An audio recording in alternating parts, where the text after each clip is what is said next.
ये हमारे खेत जोत रहे थे तो मैं ट्रैक्टर पे बैठी हुई थी और पीछे वो गोल गोल पहियों वाली होती है ना, तो मैं उस पे गिर गई थी।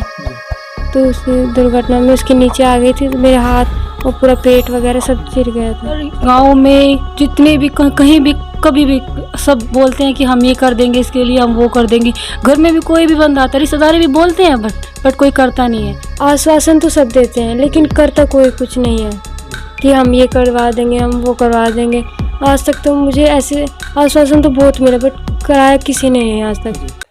किस्मत जब किसी साथ खिलवाड़ करती है तो बड़े भयंकर परिणाम उसके होते हैं, लेकिन उसके बावजूद भी अगर कोई व्यक्तित्व अपने आप को सफल बनाने के लिए लगातार प्रयत्नशील रहे, उसी का एक जीता जागता उदाहरण जनपद बागपत के बोडा गांव में अभी मौजूद है। आइए हम बात करते हैं एक लड़की जो बचपन में एक दुर्घटना में अपने दोनों हाथ खो चुकी है और वर्तमान में भी वो शिक्षित होने के लिए लगातार प्रशासनिक अधिकारियों से गुहार लगा रही है, क्योंकि परिवार की जो माली हालत है वो बहुत ख़राब है। आइए उनसे बात करते हैं। सबसे पहले मैं आपसे जानना चाहूँगा, आपकी जो शुरुआती एजुकेशन जो हुई वो कहाँ से हुई? मेरी सब स्टार्टिंग से ही modern education academy Nangal Baghpat से हुई है। मैंने वहाँ से 10th की है और 10th के बाद मैंने पॉलिटेक्निकल की है मोदीनगर गाजियाबाद से। अब मैं बीटेक करना चाहती हूँ। अच्छा, मुझे जानकारी मिली कि आपने सभी प्रशासनिक अधिकारियों से गुहार लगाई है अपनी शिक्षा के लिए। वर्तमान में आपको जहाँ से आप बीटेक कर रही हैं उसे प्रबंध समिति ने आपको कहा भी था कि हम आपको करा देंगे, लेकिन उसके बाद मना कर दी गई। क्या स्थिति रही, पूरा बता सकेंगे? मैं जब 10th में पढ़ती थी तो हमारे स्कूल में फंक्शन था, तो वहाँ से हमारे कॉलेज वाले आए जहाँ से मैंने पॉलिटेक्निकल की है। तो उन्होंने बोला कि इस लड़की का हम पूरा खर्चा उठाएंगे और फिर मैंने उसी हिसाब से अपने फ्यूचर का डिसीज़न लिया कि अगर ये बोल रहे हैं तो ठीक है। मैं अभी अच्छा इंजीनियर बनना चाहती थी तो मैं वहाँ चली गई। मैंने वहाँ से पॉलिटेक्निकल कंप्लीट किए, लेकिन वो एक पॉलिटेक्निकल कराने के बाद मैं बीटेक भी करना चाहती थी। तो उन्होंने बोला कि नहीं, ये प्राइवेट है तो हम नहीं करा पाएंगे फ्री, तो आपको अब की बार पैसे देने पड़ेंगे जी। तो फिर मैंने पापा जी को बोला अपने ऐसे तो पिताजी क्या करते हैं आपके? मेरे पिताजी मजदूर हैं। तो मैंने बोला तो पिताजी बोले कि मेरे पास तो बेटा इतने पैसे नहीं है, वो भी मजदूरी की इंसान है। तो हमने सरकार से रिक्वेस्ट की कि हमारी सहायता की जाए। फिर मैंने डीएम को एप्लीकेशन दी, सांसद जी को भी दी, तो किसी ने मेरी सहायता नहीं की। कोई सहायता आपकी नहीं? नहीं। तो फिर सरकार बड़े बड़े दावे करती है, बड़े बड़े वादे करती है, स्त्री शिक्षा को लेकर वादे करती है, मौलिक अधिकार, राइट टू एजुकेशन एक अधिकार आता है, शिक्षा का अधिकार प्रत्येक बच्चे को, प्रत्येक व्यक्ति को भारत में है, लेकिन उसके बावजूद भी ऐसे परिणाम यहाँ पर देखने को मिलते हैं। आइए हम बात करते हैं कि ग्राम समाज, आपके जो रिश्तेदार हैं या फिर गाँव में किसी ने कोई मदद करने के लिए आपको आश्वासन दिया अभी तक? क्षेत्रीय नेताओं की बात करूँगा। आश्वासन तो सब देते हैं लेकिन करता कोई कुछ नहीं है कि हम ये करवा देंगे, हम वो करवा देंगे। आज तक तो मुझे ऐसे आश्वासन तो बहुत मिला बट कराया किसी ने नहीं आज तक। तो जो आपके साथ दुर्घटना हुई थी कब हुई थी? ये जब मैं 5 साल की थी तब हुई थी। जी, कैसे हुई थी? ये हमारे खेत जोत रहे थे तो मैं ट्रैक्टर पे बैठी हुई थी और पीछे वो गोल गोल पहियों वाली होती है ना, तो मैं उस पे गिर गई थी। तो उस दुर्घटना में उसके नीचे आ गई थी तो मेरे हाथ और पूरा पेट वगैरह सब चिर गया था। अच्छा, तो मैं आपसे बात करूँ, क्या बीटेक से बाद में आप क्या बनना चाहती हैं? आपका एम क्या है, उद्देश्य क्या है? मैं एक सक्सेसफुल सॉफ्टवेयर इंजीनियर बनना चाहती हूँ। सॉफ्टवेयर इंजीनियर बनना चाहती हैं। मैं भारत सरकार से गुहार लगाता हूँ। एक बड़ी शायरा है, वो लिखती हैं कि दिल को बहलाने का सामान ना समझा जाए, मुझको अब इतना भी आसान ना समझा जाए, मैं भी बेटों के तरह जीने का हक मांगती हूँ, इसको गद्दारी का ऐलान ना समझा जाए। और अब तो बेटे भी हो जाते हैं घर से रुखसत, सिर्फ बेटी को ही मेहमान ना समझा जाए। क्या ये जो लिखते हैं, क्या ये केवल बातें ही बातें होती हैं? कथनियों करने में अंतर दिखाई देता है।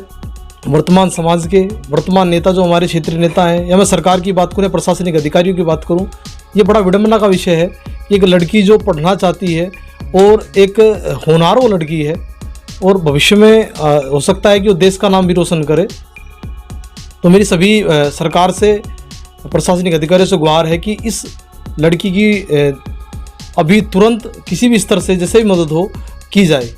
मेरा नाम मीनाक्षी है, मैं कोमल की बड़ी बहन हूँ। अच्छा मीनाक्षी जी, आपने अभी तक कोमल की जो शिक्षा है उसको पूर्ण कराने के लिए किस किस से गुहार लगाई है और क्या क्या परिणाम अभी तक इस बात के हुए? सर गांव में जितने भी कहीं भी कभी भी सब बोलते हैं कि हम ये कर देंगे, इसके लिए हम वो कर देंगे। घर में भी कोई भी बंदा आता है, रिश्तेदारी भी बोलते हैं बट कोई करता नहीं है।